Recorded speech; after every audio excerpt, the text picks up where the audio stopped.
Hello மக்களே, மாறன் வீரா செம இன்ட்ரெஸ்டிங்காக போயிட்டுருக்கு. கடைக்கு ராகவனோட ஃப்ரெண்டும் வந்து சண்டை போட ஆரம்பிக்கிறாங்க. ராகவன் என்கிட்டேருந்து கொஞ்சம் பணம் வாங்கினான் வட்டிக்கு, ஆனால் எதுவுமே திருப்பி தரல அப்படி சொல்லும்போது, இதெல்லாம் தெரிஞ்சுக்கிட்ட ராமச்சந்திரன் ராகவனை கடையிலிருந்து அடித்து வெளியில் துரத்துறாங்க. இதெல்லாம் பார்த்த நம்ம மாறனும் எப்படியாவது ராகவனை சமாதானப்படுத்தலாம்னு சொல்லிட்டு போகும்போது, மாறனை நம்ம ராகவன் எதிர்த்து நிற்கிறாங்க. இதெல்லாம் கவனிச்ச விஜயம் இவங்க குடும்பத்துக்குள்ள பெரிய பிரச்சனையை உண்டு பண்ணிடலாம் போல அப்படின்னு சொல்லிட்டு ஒரு திட்டத்தை போடுறாங்கன்னே சொல்லலாம். வீடியோக்குள்ள போறதுக்கு முன்னாடி நம்ம சேனலுக்கு சப்ஸ்கிரைப் பண்ணிடுங்க. அப்படியே பக்கத்துல இருக்க பெல் ஐக்கனை கிளிக் பண்ணிடுங்க.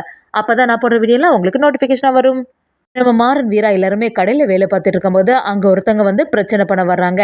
உங்களுக்கு எல்லாம் கொஞ்சமாவது சுயமரியாதைன்னு ஒன்று இருக்கா? என்கிட்ட இருந்து கடன் வாங்கிட்டு கொஞ்சம் கூட அதை திருப்பி கொடுக்காம இருக்கீங்களே, வட்டிக்கு தானே பணம் வாங்கினீங்க, வட்டிக்கு பணம் வாங்கினா திருப்பி கொடுக்கணும்னு தெரியாதா அப்படின்னு சொல்லிட்டு சத்தம் போட ஆரம்பிக்கிறாங்க. அதெல்லாம் கவனிச்சிட்டு இருந்த நம்ம மாறனும், நீங்கள் எதை பற்றி பேசுறீங்கன்னு புரிய மாட்டேங்குது, யார் உங்கள்கிட்ட வட்டிக்கு கடன் வாங்கினா எதுக்காக இங்கே சத்தம் போட்டுட்டு இருக்கீங்க, எங்கள் குடும்பத்தை சேர்ந்தவங்க யாருமே இப்படி பண்ண மாட்டாங்க, நீங்கள் யாருன்னு சொல்லிட்டு தப்பாட்டு நினச்சி இங்கே வந்து சத்தம் போட்டுட்டு இருக்கீங்க அப்படின்னு சொல்லும் போது, அவங்களும் இந்த கடையில் உள்ளவங்க தானே ராகவனும், உங்களோட அண்ணன் தானே, அவன் தான் என்கிட்ட வட்டிக்கு பணம் வாங்கிட்டு அந்த பணத்தை எதுவுமே திருப்பியே தரலை அப்படின்னு சொல்கிறாங்க. அது மட்டும் இல்லாமல் எங்கே என்ன பார்த்தாலுமே ஒளிஞ்சு மறைஞ்சு போயிட்டுருக்கான் போல, எங்கள் தெரியும் அவனை கண்டுபிடிக்கவே முடியலை, ஒரு நல்ல குடும்பத்தை சேர்ந்தவன்னு சொல்லிட்டு தான் பணத்தையும் கொடுத்தேன், ஒரு குடும்பத்தில் இருக்க மரியாதைனால தான் ராகவனுக்கு இந்த பணத்தையும் கொடுத்தேன், அது மட்டும் இல்லாமல் இந்த டெக்ஸ்டைலோட ஓனர்னு சொன்னால் ராமச்சந்திரனுக்குன்னு ஒரு பேர் இருக்குது, அப்படி நம்பி கொடுக்கும்போது இப்படி ஏமாத்திட்டேன்னு சொல்லிட்டு சத்தம் போட ஆரம்பிக்கிறாங்க. இதெல்லாம் கவனிச்சிட்டு இருந்த நம்ம ராமச்சந்திரனும், இங்கே வந்து எதுவும் சத்தம் போடாதுங்க, சீக்கிரத்தில் உங்களோட பணத்தை எல்லாத்தையுமே செட்டில் பண்ணிடலாம், நீங்கள் எதுக்குமே கவலைப்படாதுங்க, இப்போதைக்கு இங்கேருந்து போங்கலன்னு சொல்லும்போது அவங்களும் சமாதானம் ஆகிற மாதிரில கடைக்கு முன்னாடி பிரச்சனை பண்ணிட்டு இருக்காங்க. அதெல்லாம் கவனிச்சா மாறணும், சரி இப்போதைக்கு கடைக்கு முன்னாடி நின்று பிரச்சனை பண்ணாதுங்க, சீக்கிரத்தில் அந்த பணத்தை நாங்களே செட்டில் பண்ணிடலாம், எங்களை நம்பி நீங்கள் இப்போ போங்கலாம் அப்படி சொல்லும்போது, சரி நீ சொன்ன ஒரு வார்த்தை கிட்ட தான் கிளம்புறேன், ஆனால் கூடிய சீக்கிரத்தில் எனக்கு அந்த பணம் கைக்கு வந்தே ஆகணும்னு சொல்லிட்டு இருக்காங்க.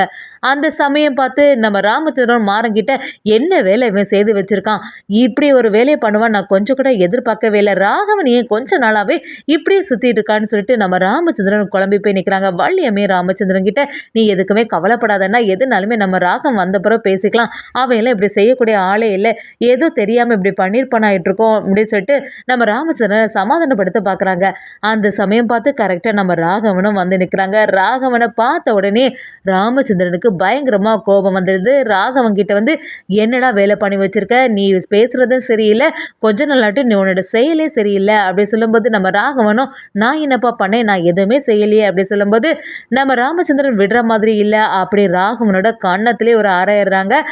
அரைஞ்சிட்டு, நீ என்ன வேலை செய்திருக்கேன்னு என்கிட்டே கேட்குறியா, உனக்கு தெரியாதா எதுக்கு வட்டிக்கு பணம் வாங்கினேன், நான் இது வரைக்கும் இவ்வளோ பெரிய கடையை நடத்தியிருக்கேன், அப்படி ஏதாவது கடன் வாங்கினாலுமே அதை கரெக்டாட்டு நான் கட்டிடுவேன், இப்படிப்பட்ட குடும்பத்தை சேர்ந்த நீ இப்படி வேற ஒருத்தங்க கடைக்கு முன்னாடி பிரச்சனை பண்ணுற மாதிரியே நடந்துப்ப, உனக்கு ஃப்ரெண்டுன்னு யாரோ ஒருத்தன் வந்து எங்கள் கடைக்கு முன்னாடி சண்டை போட்டுட்டு போயிருக்கான் அப்படி சொல்லும்போது நம்ம ராகவனும் அவங்களோட கருத்தை சொல்ல வரும்போது நம்ம ராமச்சந்திரன் விடுற மாதிரி இல்லை, என்னதான் இருந்தாலும் ஓ மேலே தான் எல்லா தப்புமே இருக்குன்னு சொல்லிட்டு ஆடிக்க போகும்போது மாறனும் தடுத்து நிறுத்துறாங்க. என்னப்பா நீங்கள் செய்ய போயிட்டீங்க, அண்ணன் மேலே எந்த தப்புமே இருக்காது, தயவு செய்து நீங்கள் அவங்கள மன்னிச்சு ஏற்றுக்கோங்க, இங்கே எதுவுமே சொல்லாதுங்கன்னு சொல்லிட்டு சமாதானப்படுத்தும் போது வள்ளியம்மே ராமச்சந்திரன் கிட்ட, அண்ணா எதுனாலும் அப்புறமா பார்த்துக்கலாம், வா இப்போ கடைக்குள்ளே போவோன்னு சொல்லி நம்ம ராமச்சந்திரனை உள்ளே கூட்டிகிட்டு போயிடுறாங்க. நம்ம மாறனும் வீராவும் கடைக்கு ஃப்ரெண்டில் நின்று இப்படி ஒரு பிரச்சனை ஆகிட்டே அப்படி சொல்லிட்டு யோசிக்கும் போது ராகவன் சுற்றி பார்க்குறாங்க. ஊர் மக்கள் எல்லாருமே நம்மளை பார்த்துட்டு இருக்காங்களே, இப்படி எல்லாருக்கும் முன்னாடியுமே என்னை